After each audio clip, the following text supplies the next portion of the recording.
आज की वीडियो में हम बात करने वाले हैं उन 7 अजूबों में से आखिरी अजूबे की जो आज के दिन बचा है। आपने बिल्कुल सही सुना, जो ओरिजिनल 7 एंशिएंट वंडर्स थे उनमें से ये आखिरी वंडर अब बचा है। इस पिरामिड की कहानी अपने आप में बहुत खास है। सोचकर देखिए, एक 147 मीटर ऊंचा स्ट्रक्चर जिसे अगर आज कंपेयर किया जाए statue of liberty, big Ben और लीनिंग टावर ऑफ पीज़ा से, तो ये उन सभी मॉन्यूमेंट्स से हाइट में बहुत बड़ा है। हालांकि आज के दिन इस पिरामिड की हाइट घटकर सिर्फ 137 मीटर्स ही रह गई है, लेकिन फिर भी ये हाइट उन 3 मॉन्यूमेंट्स से काफी ज्यादा है। आखिर वो कौन थे जिन्होंने आज से 4500 साल पहले इतनी बड़ी इंजीनियरिंग को अंजाम दिया था, ऐसा पिरामिड डिजाइन किया जिसे आज के दिन स्पेस से भी देखा जा सकता है। पिरामिड ऑफ गीज़ा के अलावा ऐसा और कोई भी मॉन्यूमेंट नहीं है जिसे आज स्पेस से देखा जा सके। तो आइए आज की इस वीडियो में डिटेल में जानते हैं इन 3 पिरामिड्स की पूरी कहानी।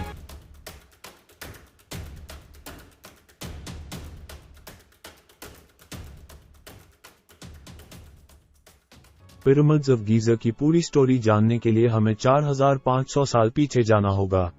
इस कहानी की शुरुआत होती है इजिप्ट के फेरो से, जिसका नाम था फेरो खुफू। कहा जाता है इस शख्स ने साल 2550 बीसी में पिरामिड ऑफ गीज़ा में से सबसे पहले और सबसे बड़े पिरामिड को बनवाने की शुरुआत की थी। इस पिरामिड को बनाने के लिए अंदाजन 23 लाख स्टोन्स का इस्तेमाल हुआ था, जिसमें एक पत्थर का वजन अंदाजन 2 टन से 5 टन तक था। और आर्कियोलॉजिस्ट का मानना है कि इस पिरामिड को 1 लाख से भी ज्यादा आदमियों ने मिलकर बनाया है, जिसमें उन्हें 20 साल लग गए इसे पूरा तैयार करने में। इस पिरामिड को नाइल रिवर के वेस्ट बैंक पर बनाया गया था और इसकी एग्जैक्ट लोकेशन नाइल रिवर से सिर्फ 9 किलोमीटर की दूरी पर है। अब आप सोच रहे होंगे कि ये फेरो खुफू आखिर था कौन, जो खुद के लिए इतना बड़ा पिरामिड बनवा रहा था। असल में खुफू 4th डायनेस्टी का 2nd फेरो था। उसके पिता स्नेफेरू के बाद खुफू की टोटल 4 पत्नियां थी। वही फेरो के टोटल रूलिंग पीरियड को लेकर काफी आर्ग्यूमेंट्स है। कुछ लोगों का मानना है कि खुफू ने 23 से 34 साल की उम्र तक रूल किया था, वहीं कुछ लोग इस पीरियड को 63 साल का बताते हैं। हालांकि एग्जैक्ट नंबर आज के दिन किसी के पास नहीं है। इसकी वजह है दोस्तों, समय। असल में ये सभी चीजें टाइम में बहुत पहले हुई है, जिसकी वजह से आज के दिन कोई भी प्रॉपर फिजिकल एविडेंस हमारे पास नहीं है इनसे रिलेटेड। वो तो ये पिरामिड्स आज के दिन एग्जिस्ट करते हैं, जिन्हें स्टडी करके आर्कियोलॉजिस्ट और रिसर्चर्स इतनी इन्फॉर्मेशन निकाल पाए हैं। अब आप सोच रहे होंगे कि खुफू के पिरामिड का तो ठीक है, लेकिन वो बाकी के 2 पिरामिड किसने बनवाए? असल में बाकी के 2 पिरामिड्स खुफू की ही आगे की जनरेशंस ने बनवाए थे। जो 2nd नंबर का पिरामिड है वो खुफू के बेटे फेरो कफ्र ने बनाया था साल 2520 बीसी में। ये पिरामिड पहले वाले से हाइट में थोड़ा छोटा था। इसकी लंबाई जमीन से 136 मीटर है और इस पिरामिड के साथ एक और चीज बनाई गई थी, एक और खास मॉन्यूमेंट जिसे नाम दिया गया द स्फिंक्स। ये एक 20 मीटर ऊंचा मॉन्यूमेंट था जिसे भी लाइमस्टोन से ही बनाया गया था। और इसकी खास बात यह है कि ये बाकी पिरामिड की तरह कोई पिरामिड नहीं है, बल्कि एक लायन की बॉडी पर फेरो का हेड है। आपने इस तरह का मॉन्यूमेंट बहुत से मूवीज में भी देखा होगा, लेकिन असल में इस मॉन्यूमेंट की बहुत इंपॉर्टेंस है इजिप्शियन मिथोलॉजी में। इजिप्शियंस का मानना था कि स्फिंक्स पिरामिड की रक्षा करता है और साथ ही वो द ग्रेट फेरो की डिवाइन पावर्स को भी दर्शाता है। इसके बाद नंबर आता है हमारे तीसरे और आखिरी पिरामिड का, जो साइज में तीनों पिरामिड्स में सबसे छोटा है, और इसे फेरो कैफ्र के बेटे फेरो मेनकोरी ने बनवाया था साल 2490 बीसी में। बात करें अगर इसकी हाइट की तो वो सिर्फ 66 मीटर्स ही है और यही लास्ट फेरो था इनकी जनरेशन में जिसने गीज़ा में एक पीढ़ी के बाद एक पिरामिड बनवाया। अब आप सोच रहे होंगे कि आखिर पिरामिड्स ही क्यों?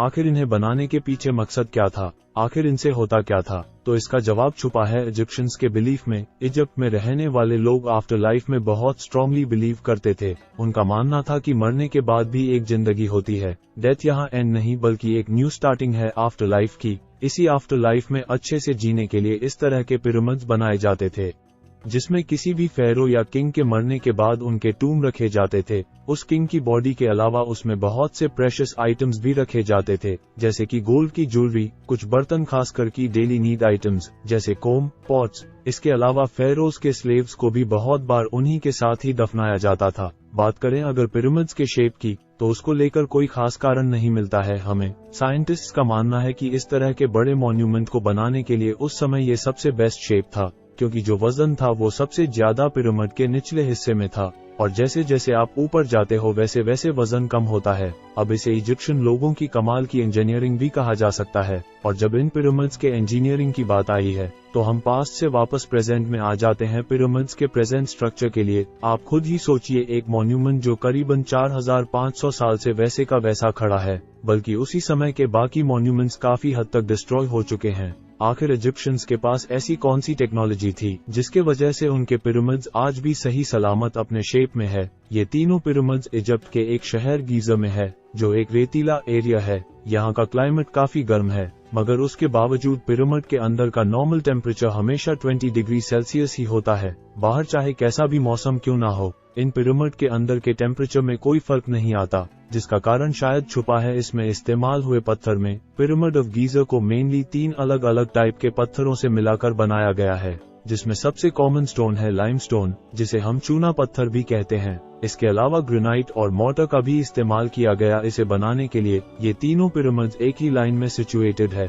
और जिस परफेक्शन से इन्हें बनाया गया है वो साइंटिस्ट को आज भी हैरान कर देती है। तीनों ही पिरामिड इतने परफेक्ट एंगल में बनाए गए हैं कि अगर उनके सभी साइड्स को मेजर किया जाए तो सभी साइड्स एग्जैक्टली 51.5 डिग्रीज पर देखने को मिलते हैं, और इन पिरामिड्स के चारों साइड्स एग्जैक्टली ईस्ट, वेस्ट और नॉर्थ, साउथ को दर्शाते हैं।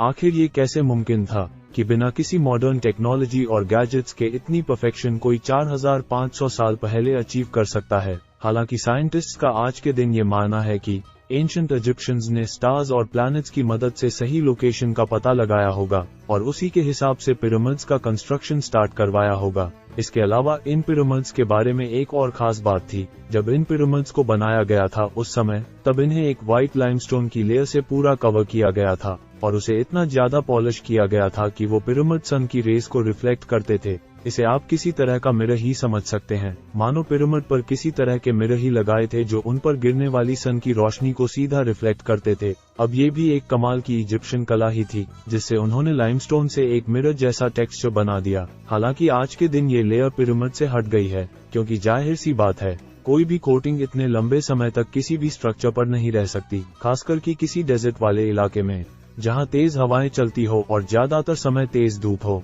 अब आप कहोगे कि बाहर का तो ठीक है, लेकिन आखिर इन पिरामिड्स के अंदर क्या है? तो जो सबसे बड़ा पिरामिड है फेरो खुफू वाला, उसमें टोटल 3 चेम्बर्स है, जिसमें सबसे नीचे वाला जो चेम्बर है उसे कहा जाता है सबटरेनियन चेम्बर। इस चेम्बर का कंस्ट्रक्शन कभी भी पूरा कंप्लीट नहीं हुआ था और ये चेम्बर जमीन से 30 मीटर नीचे मौजूद है, जिस वजह से टूरिस्ट का यहाँ जाना मना है। इसी चेम्बर से थोड़ा ऊपर है क्वींस चेम्बर, जिसकी कमाल की बात यह है कि इस चेम्बर में किसी भी क्वीन की कोई मम्मी नहीं है। ये चेम्बर भी पूरी तरह खाली है। और इसी चेम्बर से थोड़ा और ऊपर है आखिरी चेम्बर, जो कि है किंग्स चेम्बर, जहां फेरो खुफू का टूम रखा गया था। क्वीन के चेम्बर से किंग के चेम्बर में जाने के लिए एक बड़ी गैलरी से होकर जाना पड़ता है, और वो इकलौता रास्ता है जो किंग के चेम्बर को बाकी 2 चेम्बर्स से कनेक्ट करता है। इसके अलावा बाहर से इस पिरामिड में एंटर करने के 2 रास्ते हैं, और पहले 2 चेम्बर्स को टिकट लेकर देखा जा सकता है।